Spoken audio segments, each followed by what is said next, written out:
Hello, Narnach here. Welcome back to Path of Exile. About to invade a Kaom's dream, turn it into a nightmare. So in between episodes, no changes to my gear, which is a first. I have been tweaking with most of my gear for most of the episodes lately. But things are pretty decent. There's not a lot left to improve, with the obvious exception of the colors of the sockets in my axe, in order to support the Enfeeble gem rather than an Arctic Armour. But upon consideration, there's a lot of fire damage in this area, so that's one of the strengths of Arctic Armour. You take less fire damage when hit, and the other one is you take less physical damage when hit. And that just so happens to be the most annoying element of a Daresso. So I think for this episode I'm really content to just run with what we got.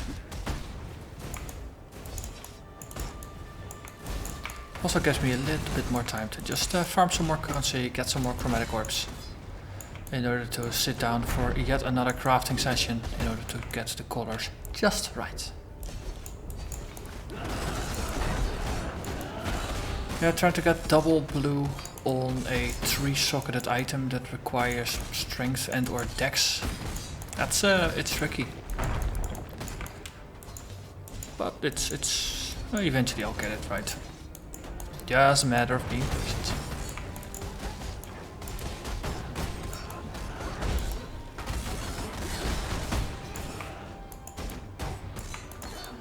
And the upside, of course, is that we have a little bit more mana to spend right now than we otherwise would. So it's not even a bad trade-off.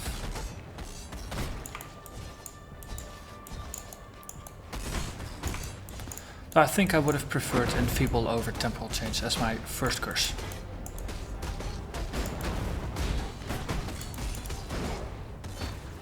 Let's see.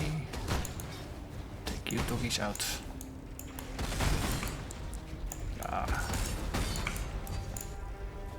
Of course, we still get some damage from the Herald of Ash. I'd completely forgotten about it. I'd actually already discounted it as not being used. Which, of course, is a shame, because it's pretty nice. I mean, it's 15% increased damage. Well, not entirely, because a lot of my damage is not physical. I do a substantial amount of fire and cold damage as well. And of course, that doesn't get amplified. But I do try to prefer more physical over more elemental damage, because in the end physical damage is the thing that scales best for me, and that most of my leeches tie to. On the other hand, having a bit of a spread between physical and elemental damage means that you're not spiking one of the two types, and therefore both elemental and physical reflect are going to be less of an issue, because it will only affect, let's say, half of your damage rather than all of your damage. These are tough buggers. So one was just standing next to the other. So Triskeriaki is going to be an obvious test of tankiness, which is going to be in Kaom's path. Well, unless we get one of those weird areas where Triskeriaki doesn't seem to spawn. But so far I've only had that one happen once. They are getting really nice, close and personal. And that was those can go. Hello little ones. Goodbye little ones.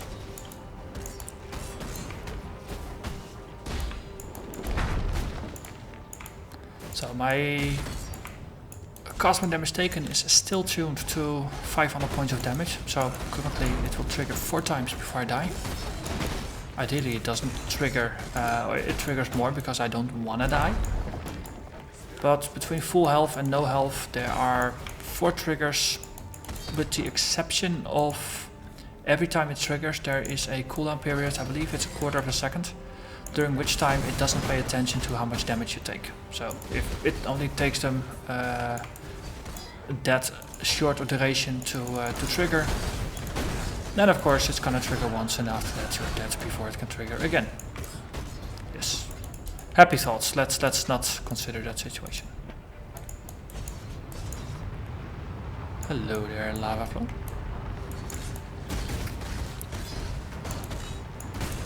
So areas like these where there's lots of pretty environmental effects going on definitely benefit from the multi-GPU rendering changes. The experimental multi-GPU, no, multi-CPU rendering of multi-threaded rendering. Yes, multi-threaded. Words, they're difficult today. Because frame rate here is just rock solid, and normally I believe it would dip here every once in a while. Especially now this swirling lava in the background. It won't always remain happy. Damage should have gone up a little bit as a result of leveling some skills.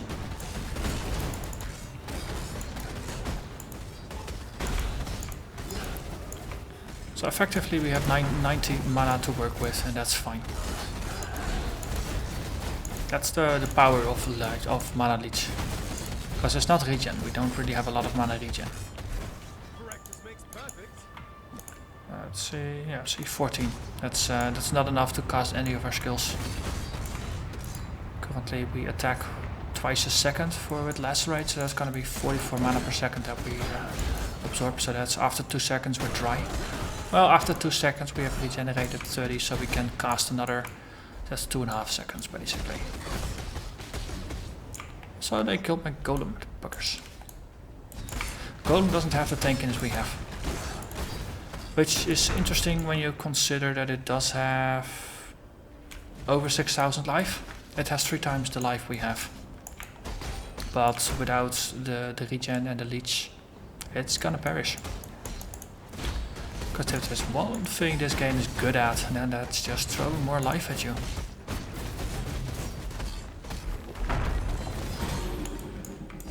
A silver coin. Oh yeah, the other day the devs released a blog post slash, what do I call them, manifesto. Basically just a forum post in a special blessed section where they describe design decisions they take for the game. And Prophecy League, the prophecy mechanics are going to be added to the core game after the Prophecy League is done. I believe there will be some kind of quest or something that you will have to do in order to get Navali into town in the first place, so you will not start there. And also the silver coins will drop less often than they do right now. Hello there, Tris Kiriaki. Okay, so armor is up. That's just... okay, so all I did was drink a single granite flask. For the rest it was just pure sustain. So the Kiriaki test was successful. We made it. As I was saying, Prophecy, it will get added to the base game. So that means that in standard and regular hardcore leagues, starting with patch 3.4, that's gonna be, I think, there will be a Prophecy League. And I think they will also allow you to add Navali to your hideout from then on as well. Because I think they were pretty happy with it, and they see a lot of opportunities and design space for the feature. So there's a lot of things that they think they can add in the future. So now they've already got a pretty good set of prophecies going on. And if they just keep on adding more and more, and maybe some prophecy interactions with future league content, I think it's a very good decision. I think the community has responded pretty well to it as well. I think initially with Perandus League, so that was the previous league, people were pretty excited about it as well. But near the end of the league, most people were sick and tired of Perandus and were happy it rotated out. It was very nice for acquiring items that you normally wouldn't do because of the Kadiro deals. The Kadir Bro, as he became known. And those were the heralds. But I think yeah, in the end the Perendus packs, no, there were performance issues, which, well, with the multi-threaded rendering, a lot of it will probably be solved. Also the new audio system probably helps quite a bit. But they were rather difficult. There was a huge damage, difficulty spike when you encountered those Perendus packs for the first time, because they were pretty darn lethal for a new character. Yeah, I remember my first encounter with them in the Mudflats, and I nearly lost my character. And it's been a long time since I felt my character was in danger anywhere in Act 1 or 2. So it was definitely an interesting surprise. But it does wear you down eventually, and for new players it must be a pretty difficult, pretty nasty experience if, you know, content that as a less experienced player is going to be really hard / nearly impossible to defeat. That's maybe not the best introduction to the game. So yeah, wise decision they didn't add that one. Okay, we got a waypoint, we got some items. Let's put things in our to-sort box. And then we continue.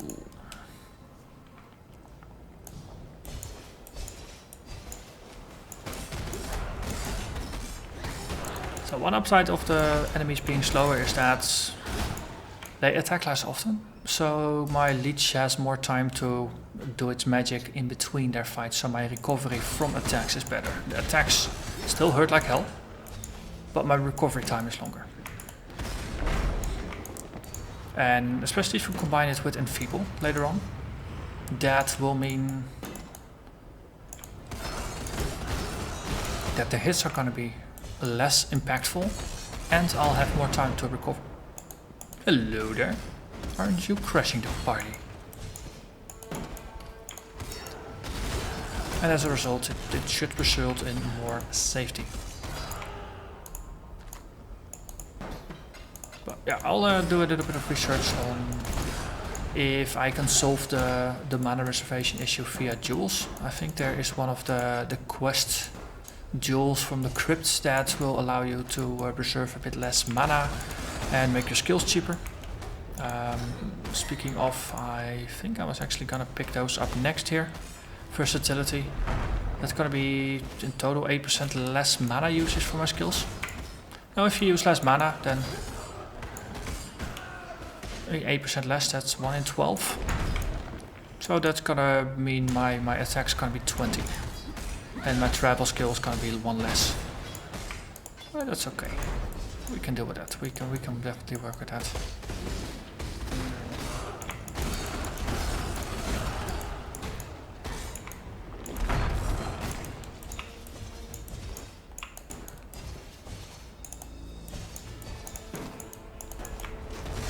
And maybe eventually we'll be lucky with a unique item that drops, or maybe I'll shop for something that makes that slightly easier to deal with.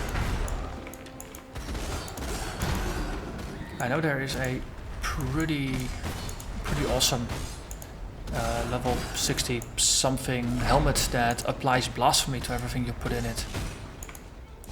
That's, I think it's Evasion energy shield base.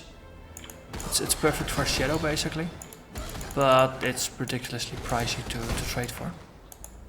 So well, I'll have to find it, and I might consider using it, but given that it's in a different kind of base, probably not something I will trade for. But just managing my reserved mana is gonna be decent enough. Hello there, higher level golem. Well, as I mentioned, let's reduce the cost of our skills. So 22 and 17. 22 and 17. Well, it's 4%, so that's 1 in 25. So you shouldn't notice yet. The next point will reduce it. And maybe this is just a rounded number that they show, but internally they might work with the non-rounded version, so you still get the 4% discount.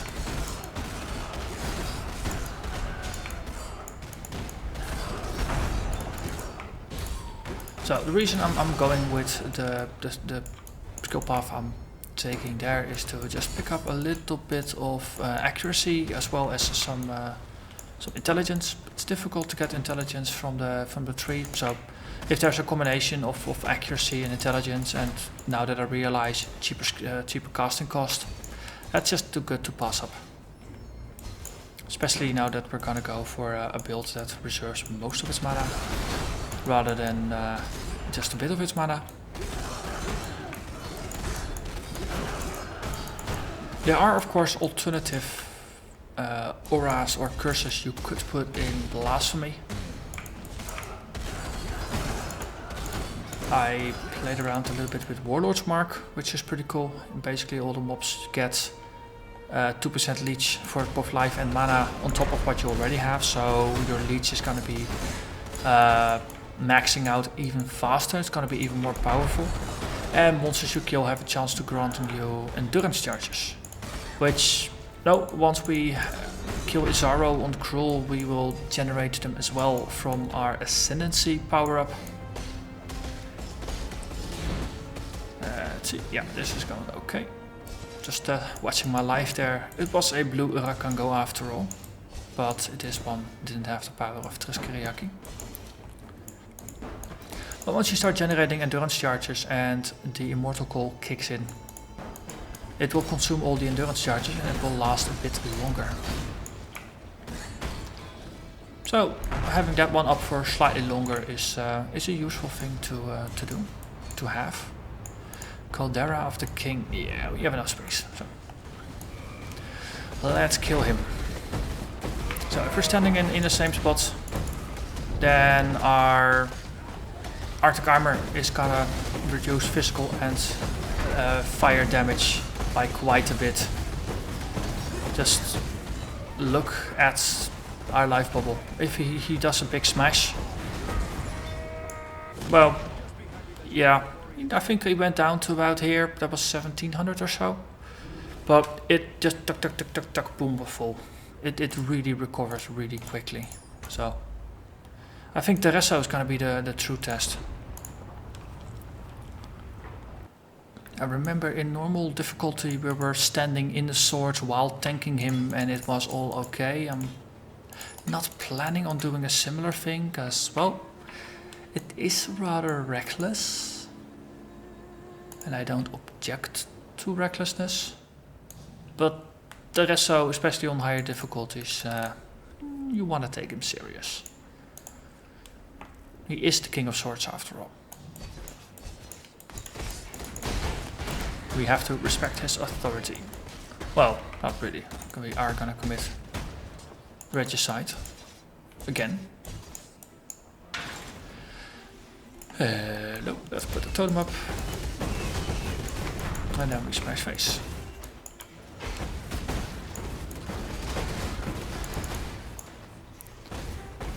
We'll just keep it slightly away from us because there's no point in standing in the exact same spot as the totem, because then we're just stealing each other's kills. If we're standing slightly out of reach, then we'll just be able to kill things faster. And maybe we should just put one there and here. And then there's one over there, and now we are done. Next. Backstab the chickens.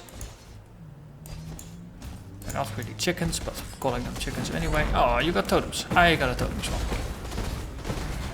So in this case, getting charged by the Steel Jaw, triggering Immortal Call was pretty nice, as we were a little bit under fire.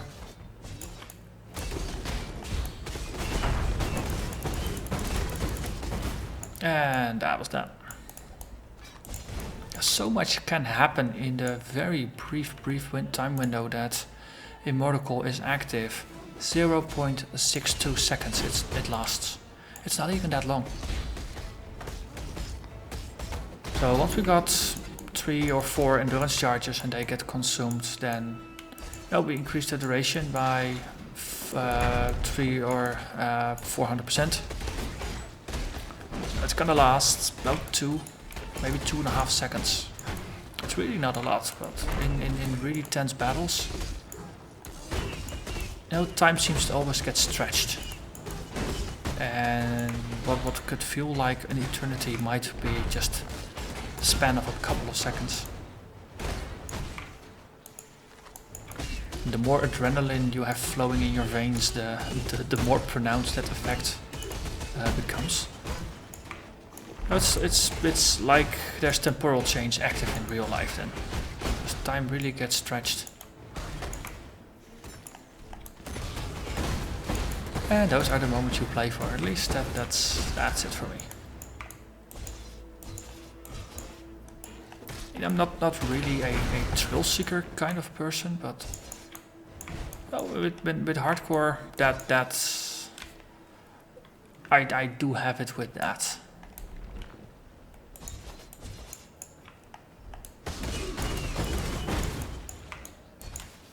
Okay, let's see.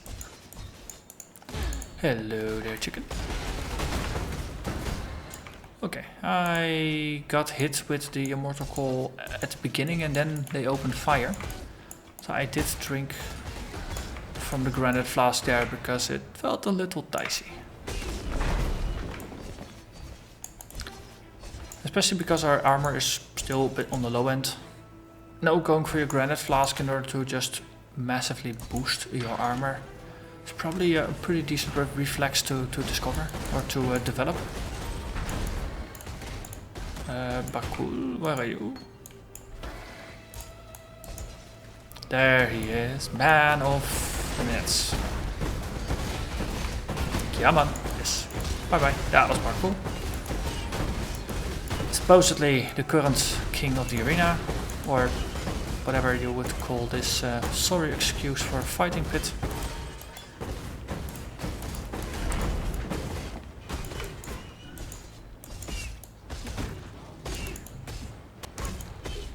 And that was that. And then we move on towards shinier places. A bit more polished, a bit more luxurious, more fitting to the stat of what you would call the King of Swords. The Grand Arena of Theopolis. And a waypoint. And we hardly have any loot, so we'll just push on. Hello there, gladiators. Or they were mad gladiators. Could we just abbreviate this to mediators? Seems like an efficient naming, though not quite sure if they would like it. That's a lot of goats.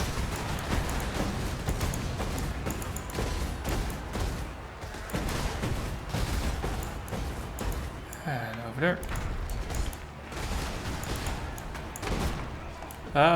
The trash mobs, they are usually not that exciting. It's if you combine trash mobs with maybe a rare, especially if you got an aura rare that just does increase damage or something like that, then you got something interesting going.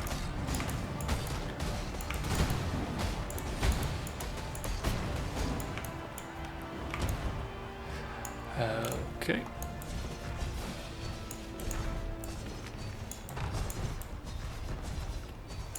Next, we got the bosses. These people pack a punch. Luckily, so do I. Okay, you're an aura monster. Pretty dead. Poacher's Mark. Oh yeah, frenzy charges. Enemies have less evasion, so basically that's just an accuracy increase. Just beautiful, but compared to the awesomeness that is Enfeeble and temp change, it's not gonna win. Not for me, not right now. Hello there. Okay, Now it's time to pay attention.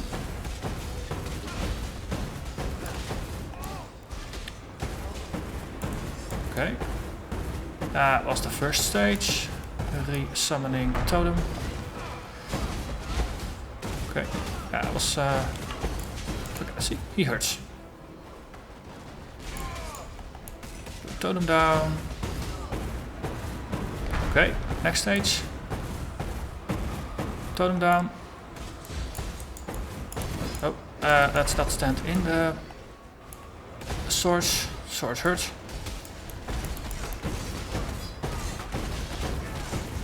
Final stage. Yep. Okay, he's gonna remain powered up afterwards.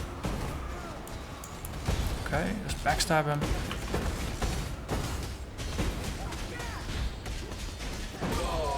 We got him. Well, this definitely... no, I did make the remark earlier that it's probably not wise to stand in the swords while tanking him. I stand by that. He hurts. He hurts like a truck. If you... he does enough pain that if you're standing in the swords, the added damage is definitely gonna get you in a severe risk of losing your life here. Which is something I cannot recommend. Oh, we of course want to turn the eye in to Navali. Oh, not Navali, to Diala. Okay. Then it is reward o'clock. Though, well, we have already got all our skill points. We're just gonna get another item. We might as well just check it out briefly, shall we? What are we gonna get from... I think it's Diala. I don't think it's Ojun. Where is it? Oh, we actually do get something useful. So, Life Leech. It's not bad. Increase Life Leech per second. That just amplifies it.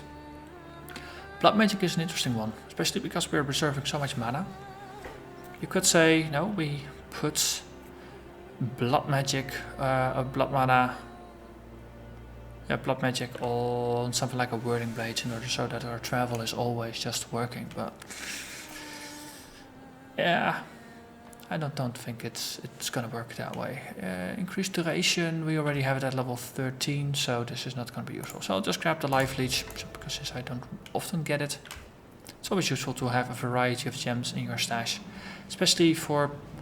no, for different characters that might not have access to them, it's nice to have a variety as a backup. At least that's my personal take on it. So, that's it again for this episode. We did kill both of the kings. In between episodes, I'll probably have a bit of a look at the colors of my my axe and see if I can work that Enfeeble in there and see how mana stable we are. Because if we're not mana stable, then I'll have to figure out something else. Or, no, maybe I would have to drop the Herald of Ash until we are mana stable. So there are options. That's not the issue. So, for now, I'm just gonna thank you very much for watching. And I'll see you again next time. Bye bye.